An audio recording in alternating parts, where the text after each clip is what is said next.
আমাদের পৌর নিগম পক্ষ থেকে আগরতলা শহরে যতগুলি বাজার আছে সেই বাজারগুলি আমরা পরিদর্শনে যাচ্ছি। উদ্দেশ্য একটাই হচ্ছে যে বাজারে বিক্রেতা এবং ক্রেতার মধ্যেই যাতে স্বাচ্ছন্দ্যভাবে বাজারটা ব্যবহার করতে পারে। ঠিক আছে, ইলেকট্রনিক বাজারের বিরুদ্ধে অনেক অভিযোগ ছিল, এলাকাবাসী সহ বিভিন্নভাবে ব্যবসায়ীদের মধ্যে একটা অসন্তোষ ছিল। যত্রতত্র সরকারি জায়গার উপর নিয়ম না মেনে ঘর তোলা করা হচ্ছে, তাতে যেমন ক্রেতাদের অসুবিধা হচ্ছে, পাশাপাশি এই এলাকায় যারা বসবাস করেন, যারা এই বাজারটাকে ব্যবহার করেন, তাদের পক্ষে একটা অসুবিধাজনক জায়গা পৌঁছেছে। বাজার কমিশন প্রয়োজন আলোচনা করব, কিন্তু বাজার কমিটি ফাইনাল সিদ্ধান্ত নেবে, এটা এরকম না। আমরা দেখলাম রাজধানী আগরতলা বেশ কিছু ব্রিজের উপরে বাজার, যেটা ভারতীয় সুপ্রিম রাজ্য হতে দেখা নাও যেতে পারে।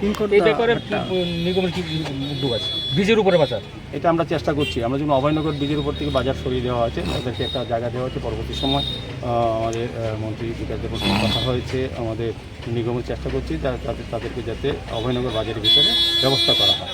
এরকম